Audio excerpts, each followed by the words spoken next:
Hey, what's good?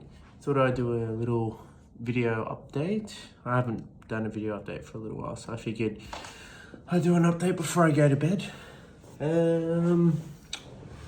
So in terms of what else has been going on in life, weight loss journey is going good. I've come down from 125, I'm now down to 120-ish. Maybe 119 and a half, depending on weight and water and all that jazz. I was losing quite a bit of weight really quickly, not last week, the week before, and on Facebook I got recommended this ad. I think it's called the Hume Body Pad, which is essentially like this weight scale where you stand on it and you hold on to these handles, and according to the marketing, if you measure like your lean body mass or your body fat percentage, it can give a reading of up to 98% accuracy in comparison with a DEXA. So still haven't got that yet, it's still coming, but yeah, when I get that I'll probably trial it for a week, and then I might do like a review video just to sort of see if I think it's bullshit. But I've had a look at some of the non-sponsored independent reviewers on YouTube, and everyone seems to think it's quite legit. So I'm going to use that as a basis to assess my weight loss, to make sure the weight that I'm losing actually is fat and not lean muscle mass. I've changed my diet a little bit, so still eating whole foods and all that jazz, but I decided I'm going to increase the carbohydrates just a little bit more, because originally I was just doing like 40 grams of carbs as the base and 80 grams of fat and then 260 grams of protein, but now I've just swapped the carbs and the fats around, so carbs are going to be 80 grams and fat will be about 40-ish. So I've just noticed my performance in the gym is so much better when I have carbohydrates. And then the fact that I'm getting stronger in the gym means that I have more muscle, which means that my body can absorb more glucose out of my blood, more efficiently, which means my insulin won't get affected as much. So effectively I can have more carbs and not worry too much about basically peaking my insulin, which is good. Sleep's another thing that's been really good. So I'm going to bed at 10 o'clock. I've been pretty consistent with that. It's actually getting close to 10 o'clock now, but I thought I'd get in a quick video. And one habit that I've done that's helped me get to bed at 10 o'clock is I'm no longer consuming caffeine after 1:30 in the afternoon. So, because I usually like having a pre-workout before going to the gym. So what I'm doing now is I'm getting up at 5 o'clock in the morning, having my caffeine, and then going and lifting weights. And then after hitting weights, I'll then go to work, or I'll go shower, sit in the sauna, whatever, and then go to work. And then I won't eat, and then I'll have my lunch that I prepared the night before. I'll have that around 12:30, and then my last cup of coffee or energy drink or whatever will be at 1:30, and then I don't have any more after that.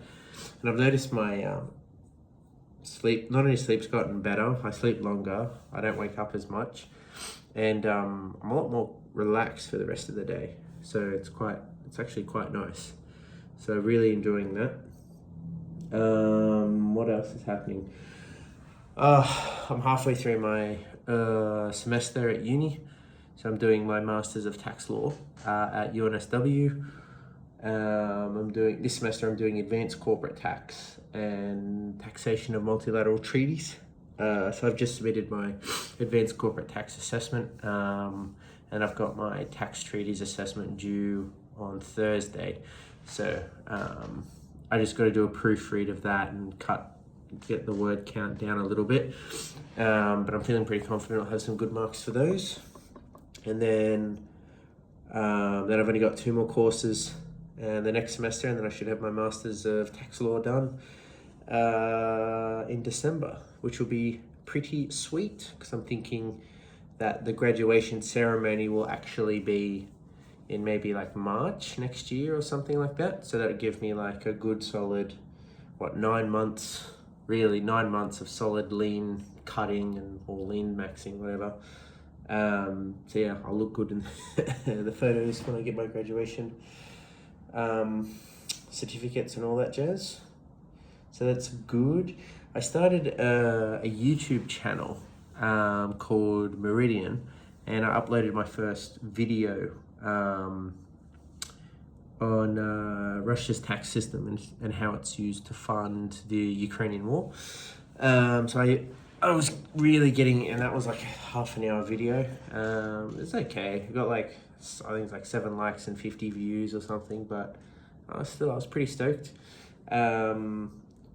But unfortunately, I've had to put the YouTube hustle on pause, mainly because I've got to finish my Masters of Tax Law. Because essentially, if I do that, my employers agreed to refund me my course fees. So what I'm doing is I'm having my course fees go onto my government HEX debt, which is basically like student loans in Australia, but much more favorable interest rate than the US. I think it's tied to inflation or the average wage index, whichever is lower is what the rate is, and you don't have to pay it. It basically comes out of, well, you do pay, but it comes out of your pay automatically. So while that's happening in the background, my employer is going to give me just a lump sum for these courses, and I'm just going to chuck that into savings or put it towards like funding an investment or something like that. So a good amount of capital up front, and I'm focusing on getting my Masters done over the next 6 months. I'm thinking which I'll get about 20-ish grand, 22 grand. I'm thinking I'll be more likely to get 20 grand from doing that than 6 months, 20 grand versus YouTube. So I'll get that done, and then once that's done, then I'll get back into YouTube because I really quite like that. So there's that front. What else is there? There's a girl I'm sort of seeing. She's from Hong Kong. She's very nice, and she's studying finance at the moment, but previously she was an equity researcher in some fancy schmancy finance firm back in Hong Kong.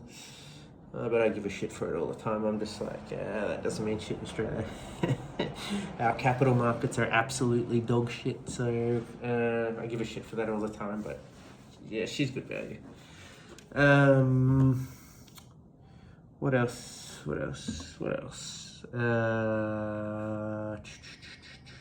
I think in terms of everything, that's pretty much it. Yeah, this Sunday coming up, I'll do like a video an image comparison of my body a couple of months ago versus now. I've noticed some big changes, particularly like in my back fat, which is great. So I'm definitely seeing the changes, although my movement on the scale hasn't really gone down that much. But that's fine, because I'm confident I'm putting on muscle, because I'm actively getting stronger in the gym. And also my program, the way I've structured my calorie deficit is I'm only losing about 400 to 500. No, not even that. I think it's like 350 to 400 calorie deficit a day. So roughly over the whole week, I'm expected to lose about half a kilo, essentially, which is very healthy, sustainable, long-term, doesn't make the cut feel as crazy. And most importantly, it helps me preserve muscle. Because I don't want to essentially get skinny fat, lose weight really quickly, and not have the muscle for it. Got a pay raise at work, so that was good. But I've been told that I've maxed out my pay band, so basically I have to get promoted to be able to keep ascending in terms of pay scale. So I'm aiming I think the next round of promotions, I think, is in the next 6 months. So probably going to do a little bit of extra work to see if I can just try and get that promotion, and then yeah, get a bit more money that way. Crypto market still looks like dog shit, so I'm not even going to entertain anything from that for a while. So I'm thinking, get this money from work, pull that together, and then sort of see how I'm going to maximize some form of income from that. Whether it's opening like an immigration law firm, like on the side with my manager at work, or whether it's some other area of work that I can't think of, or keep really going hard with YouTube and actually get a camera and a setup and stuff, because with 20 grand I could do that. But again, I don't want to blow it on it. Anyway, there's a few things I want to do, but essentially I need to make more money. But while I'm doing that, while I'm figuring out how I'm going to do that, focusing on my health, keeping the gym routine, keeping the sleep consistent, keeping the diet on point, I'm definitely feeling very motivated, very clean and focused. I'm even reading books again, which is fucking insane, because I can't even remember the last time I read a book that wasn't for work or university. So I'm reading Napoleon Hill's book, Think and Grow Rich, to sort of see if there's any principles I can sort of distill from that book and apply it, whether it's at work or in the pursuit of opening a business or something like that. So I just feel like I need to do something else. Like, you can't really get a property in Australia unless you've got rich parents, or you partner up with someone and buy a property together and get married and all that. But I don't know. I don't want to sound like I'm scared of commitment, but I'm not particularly keen having my major financial nest egg split 50-50 with like someone else. I want to have complete sovereignty over my financial independence. So I got to figure out a way how I can get a property or something without needing to rely on someone else, which obviously is going to be much harder and trickier, but it's got to be possible, bro. There's always a way around something. You just got to think about it more. But other than that, that's pretty much it. Yeah, that's pretty much it. I'll probably do an update video in like a week or so. But yeah, until then, I hope you all are having a wonderful time wherever you are in the world, and I'll catch you in the next one. All right, peace.